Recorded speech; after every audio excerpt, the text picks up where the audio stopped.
नमस्कार मु प्रदीप मल्लिक आज शुणा एक पुरातन कहानी फूलकुमारी कथा परिवेषण परशुराम बेहेरा।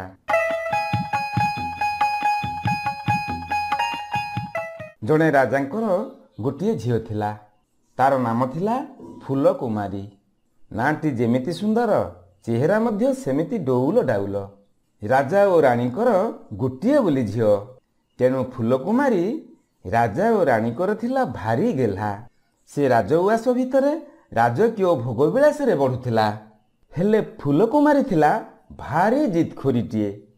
तार कथा ही कथा भारी हसुकुरुटिए मध्य। से हसिले तार हस आउ बंद हुए ना।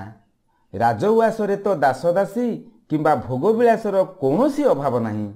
तेणु दासी मानक सहित हसी खेली फूलकुमारी मन खुशी रे दिन काटु थाए। समय तो काहाकू अपेक्षा करे नहीं। क्रमे फूलकुमारीर बयस बढ़िला। दिने केतेक दासी सहित फूलकुमारी बगीचारे बुलुथिला। हठात कौनसी एक हास्यदीपक दृश्य देखि फूलकुमारी खाली हसिबारे लागिला। यही समय रे राजा सेई बाट देई शिकारु घरकू फेरुथांती। शिकार रे विफल होई राजांको मुख दुखित और मलिन दिशुथाए। एणे फूलकुमारीर अफुरंत हस देखि राजा चिड़ीगले। पाखकू जाई राजा फूलकुमारी को नाली आखि देखाई आच्छा करी दीपद कहीदेले। सेउठू फूलकुमारीर हस ठपकिना बंद होईगला। जीत खोरीटिए तो सेतिकी बेलठारू फूलकुमारी आउ हसिला नहीं कि मन को चंचल करी खेला बुला भी कला नहीं। जेते उपाय कले मध्य फूलकुमारीर मन आउ पूर्वपरी खुशी हेला नहीं। तेणु राजा डेंगुरा देले जे जाति धर्म और कर्म निर्विशेष जदि किए फूलकुमारीर मुखरे हस फुटई पारिबो ताहाले से फूलकुमारी की बाहा हेबो। राइज सारा डेंगुरा दियागला। दिने जणे मांकड़ खेलाड़ी आसिला। मांकड़टीकू नाना प्रकार वेशभूषण करी नचाइला। समस्ते देखि हसिले किंतु फूलकुमारी मोटे हसिला नहीं।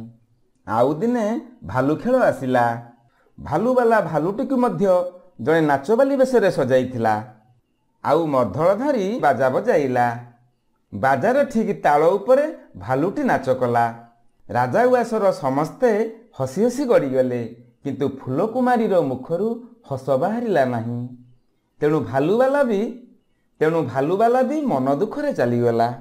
शेष थरक पाई आसिला गोटे छेली खेल। दाढ़िया छेलीटीए ता उपरे बसिची जड़े पाचिला बालिया बुढ़ा। बुढ़ार मुंडरे बाबाजी परी जटा, झोट परी दाढ़ी, गणेशंक परी थंतला पेट, मुंड उपरे पुणी गोटे जोकर टोपी। आउ बुढ़ार गोटे हाथरे गोटे चिमुटा, आर हाथरे गोटे डंबुरू, मुखरे पाउंस।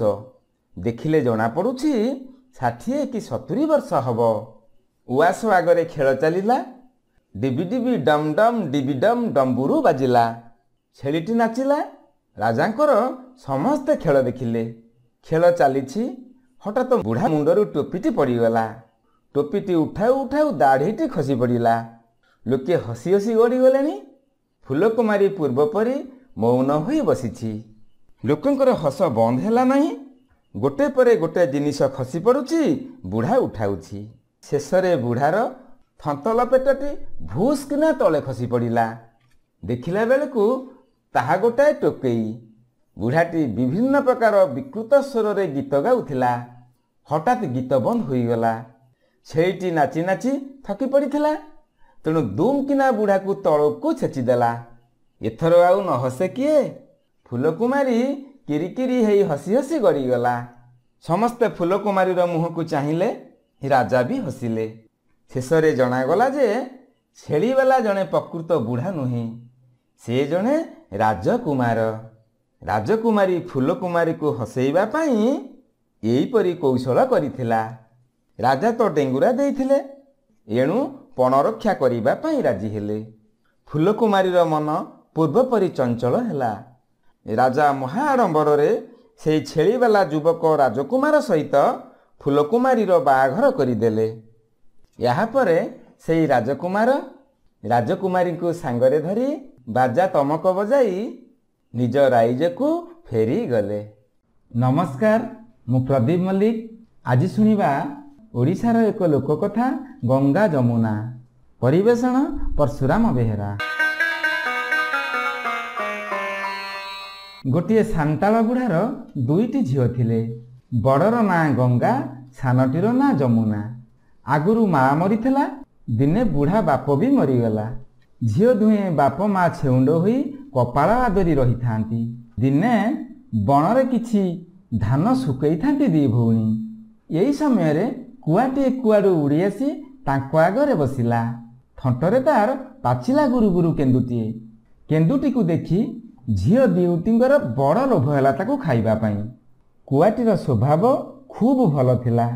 ତାକୁ ମାଗିଦେବା ମାତ୍ରେ କେନ୍ଦୁଟିକୁ ସେ ତାଙ୍କ ପାଖକୁ ପକାଇଦେଲା। ଗଙ୍ଗା ଯମୁନା ଦୁହେଁ ଯାକ କେନ୍ଦୁଟିକୁ ଅଧା ଅଧା ଭାଗ କରି ଖାଇଦେଲେ। କେନ୍ଦୁଟି ସତକୁ ସତ ବଡ଼ ସୁଆଦିଆ ଥିଲା। ତାକୁ ଖାଇଲା ପରେ ତାଙ୍କର ଲୋଭ ହେଲା ଆହୁରି କେମିତି ସେମିତିକା କେନ୍ଦୁ ଖାଆନ୍ତେ। କୁଆଟି ତାଙ୍କର ମନ କଥା ଜାଣିପାରି କହିଲା, ଏଇ ଗୋଟିଏ କଥା, ମୁଁ ଆଗେ ଆଗେ ଉଡ଼ି ଉଡ଼ି ଯାଉଛି, ତୁମେ ମୋ ପଛେ ପଛେ ଆସ, ଯେତେ ଇଚ୍ଛା ସେତେ କେନ୍ଦୁ ଖାଇବ। ଧାନ ସେଇଠି ପଡ଼ି ରହିଲା। କେନ୍ଦୁ ଲୋଭରେ ଗଙ୍ଗା ଯମୁନା ତହୁଁ କୁଆଟି ପଛେ ପଛେ ଚାଲିଲେ। ଯାଇ ଯାଇ ପହଞ୍ଚିଲେ ଅଗନା ଅଗନି ବନସ୍ତରେ। ଗୋଟିଏ ପାହାଡ଼ କଡ଼କୁ ଲାଗି କେନ୍ଦୁ ଗଛ ଠିଆ ହୋଇଥାଏ। ଦୁଇ ଭଉଣୀଙ୍କର ଖୁସି ଏଥର କହିଲେ ନ ସରେ। ସେମାନେ ମନ ଇଚ୍ଛା କେନ୍ଦୁ ତୋଳି ଖାଇଲେ। କେନ୍ଦୁ ଖାଇସାରିବା ପରେ ତାଙ୍କୁ ଖୁବ୍ ଶୋଷ କଲା। ଗଙ୍ଗା ଯମୁନାକୁ କହିଲା, ତୁ ଯା, ପାଖ ଝରଣାରୁ ପାଣି ମୁନ୍ଦିଏ ଆଣିବୁ ପିଇବା। ଗଙ୍ଗା ଅଣ୍ଟି ସଜ କରି ଘରକୁ ନେବା ପାଇଁ କେନ୍ଦୁ ତୋଳିଲା। ଯମୁନା ଗଲା ପାଣି ପାଇଁ। ଏହି ସମୟରେ କେଉଁଠି ଥିଲା ସେ ନିଉଛୁଣା ବାଘଟି ଆସି ପହଞ୍ଚିଗଲା। ଗଙ୍ଗାକୁ ଦେଖି ଖାଇବା ଲାଗି ତା ପାଟିରୁ ଲାଳ ଗଡ଼ିଲା। ଗଙ୍ଗା ଜୀବନ ବିକଳରେ କାନ୍ଦିବାକୁ ଲାଗିଲା। କାନ୍ଦୁ କାନ୍ଦୁ ସେ ଗୀତଟିଏ ଗାଇଲା, ଅଗନା ଅଗନି ବନଏ ଭଉଣୀ, କେନ୍ଦୁ ଗୋଟି ଗୋଟି ଝଡ଼ିଛି। ଅଗନା ଅଗନି ବନଏ ଭଉଣୀ, କେନ୍ଦୁ ଗୋଟି ଗୋଟି ଝଡ଼ିଛି। ପାଣି ପାଇଁ ତୋତେ ପଠାଇ ଦେଇ ମୁଁ ବାଘ ହାବୁଡ଼ରେ ପଡ଼ିଛି। ଆଉ ଟିକେ ପରେ ଖାଇଦେବ ବାଘ, ହଉଲୋ ଭଉଣୀ ଥା। ଭୁଲିବୁନି ମତେ ମନେ ରଖିଥିବୁ, ଠାକୁର ତୋ ତେଲ ସାହା, ଠାକୁର ତୋ ତେଲ ସାହା। ତା ତୁଣ୍ଡରୁ ଗୀତଟି ଯେମିତି ସରିଛି ସେମିତି ବାଘ ତାକୁ ଖାଇଦେଲା। ଗଙ୍ଗା ଗୀତ ଗାଇଲା ବେଳେ ଯମୁନା ତେଣୁ ପାଣି ନେଇ ଆସୁଥିଲା। ସୁଲିସୁଲିଆ ପବନ କେନ୍ଦରା ବଜାଇ ବଜାଇ ତା କାନରେ ନେଇ ଗୀତ କେଇ ପଦ ଅଜାଡ଼ିଦେଲା। ଯମୁନା ବାରିଲା, ଇଏ ତା ଭଉଣୀର କଣ୍ଠ। ସେ ଖୁବ୍ କାନ୍ଦିଲା। କାନ୍ଦି କାନ୍ଦିକି ଆଖି ତାର ଗେଣ୍ଡା ପରି ଫୁଲେଇ ଦେଲା। ଦେଖିଲା ଭଉଣୀ ତ ଆଉ ନାହିଁ, ଖାଲି ହାଡ଼ ଆଉ ମଥାର ବାଳ ସେଠି ପଡ଼ିଛି। ତା ରକ୍ତବଳା ଛିଣ୍ଡା ଲୁଗାପଟା ବି ପଡ଼ିଛି। ତାକୁ ଦେଖି ଭଉଣୀର ଛବି ତା ଆଖି ଆଗରେ ନାଚିଗଲା। ତାର କଥାବାର୍ତ୍ତା, ସ୍ନେହ, ସୋହାଗ ଗୋଟି ଗୋଟି କରି ସବୁ ମନେ ପଡ଼ିଗଲା। ସେ ତା ଭଉଣୀର ହାଡ଼ ପାଖରେ ବସି କାନ୍ଦୁଥାଏ। ଏହି ସମୟରେ ପୁଣି ସେ ବାଘ ଆସିଲା। ବାଘକୁ ଦେଖି ଯମୁନା ଛାନିଆ ହୋଇଗଲା। ତାକୁ ଗୋଟିଏ ବୁଦ୍ଧି ଦିଶିଲା। ସେ ସଙ୍ଗେ ସଙ୍ଗେ କେନ୍ଦୁ ଗଛ ଉପରକୁ ଚଢ଼ିଗଲା। ତାରି ଉପରେ ବାଘର ଭୟରେ ସେ 7 ଦିନ 7 ରାତି ରହିଲା। ବାଘ ବି ଗଛ ମୂଳେ ତାକୁ ଜଗି ବସିଥାଏ। ତା ଆଖିରୁ ଲୁହ ଝରି ଝରି ସେ ଗଛ ତଳେ ଗୋଟିଏ ଝରଣା ବୋହିଗଲା। 7 ଦିନ ପରେ ସେଇ ବାଟେ ଦୁଇଟି ଗାଈଆଳ ପିଲା ଆସିଲେ। ସେମାନେ ଥିଲେ 2 ଭାଇ। ତାଙ୍କୁ ଦେଖି ବାଘଟି ବଣକୁ ଚାଲିଗଲା। ଏହାପରେ 2 ଭାଇ ଯମୁନାକୁ ତଳକୁ ଓହ୍ଲାଇବାକୁ କହିଲେ। ଯମୁନା ତାଙ୍କଠୁ ଆଶ୍ୱାସନା ପାଇ ତଳକୁ ଓହ୍ଲାଇଲା।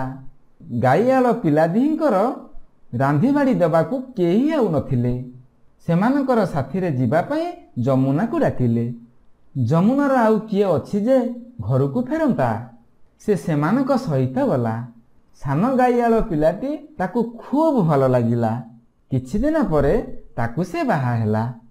ଏଣେ ବଣ ଭିତରେ ଗଙ୍ଗାର ଖପୁରି ହାଡ଼ ଯେଉଁଠି ପଡ଼ିଥିଲା ସେଥିରୁ କିଛି ଦିନ ପରେ ଗୋଟିଏ ଲାଉ ଗଛ ଉଠିଲା। ସେ ଗଛରେ ବଡ଼ ବଡ଼ ଲାଉ ଫଳିଲା। ମୁଣ୍ଡର ବାଳ ଯେଉଁଠି ପଡ଼ିଥିଲା ସେଥିରୁ ଜନ୍ମିଲା ବାଉଁଶ ଗଛ। ଏକଥା ଗାଈଆଳ ପିଲା ଦୁହେଁ କେମିତି ଜାଣନ୍ତେ? ସେମାନେ ଦିନେ କେନ୍ଦରା ଓ ବଇଁଶୀ କରିବା ପାଇଁ ସେ ଲାଉ ଭିତରୁ ଗୋଟିଏ ଲାଉ ଏବଂ ସେ ବାଉଁଶ ବୁଦା ଭିତରୁ ଗୋଟିଏ ବାଉଁଶ କାଟି ନେଲେ। କେନ୍ଦରା ତିଆରି ହେଲା, ବଇଁଶୀ ତିଆରି ହେଲା। ମାତ୍ର ବଜେଇଲା ବେଳକୁ ତା ଭିତରୁ ବାହାରିଲା ସେଇ କରୁଣ ସ୍ୱର, ଅଗନା ଅଗନି ବନଏ ଭଉଣୀ, କେନ୍ଦୁ ଗୋଟି ଗୋଟି ଝଡ଼ିଛି, ପାଣି ପାଇଁ ତୋତେ ପଠାଇ ଦେଇ ମୁଁ ବାଘ ହାବୁଡ଼ରେ ପଡ଼ିଛି। ଆଉ ଟିକେ ପରେ ଖାଇଦେବ ବାଘ, ହଉଲୋ ଭଉଣୀ ଥା, ଭୁଲିବୁନି ମତେ ମନେ ରଖିଥିବୁ, ଠାକୁର ତ ତେଲ ସାହା, ଠାକୁର ତ ତେଲ ସାହା। ଇସ୍ କି କରୁଣ ସେ ସ୍ୱର। ସେ ଗୀତ ଶୁଣି ଯମୁନାର ତା ବଡ଼ ଭଉଣୀ କଥା ମନେ ପଡ଼ିଲା।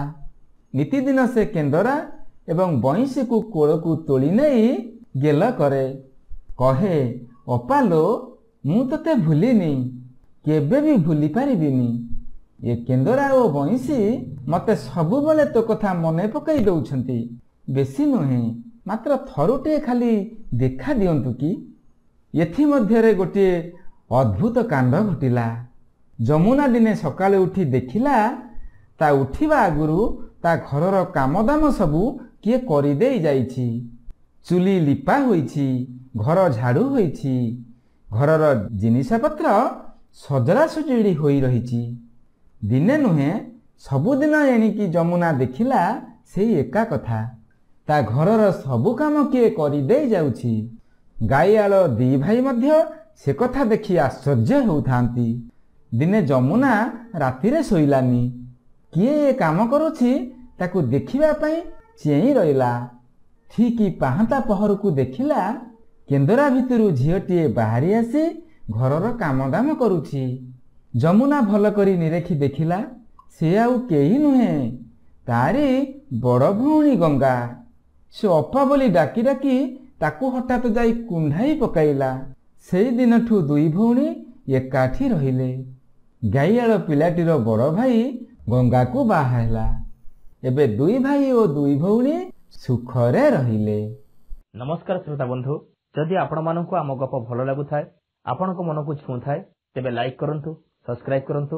ସୁନ୍ଦର ସୁନ୍ଦର କାହାଣୀ ନେଇ ଆମେ ପୁଣି ଆପଣଙ୍କ ପାଖରେ ଆଗକୁ ଆସିବୁ। ଆପଣ ସବସ୍କ୍ରାଇବ୍ କରିବା ପରେ ବେଲ୍ ଆଇକନକୁ ଦବାଇବା ପାଇଁ କେବେ ବି ଭୁଲିବେନି। ଜୟ ଜଗନ୍ନାଥ।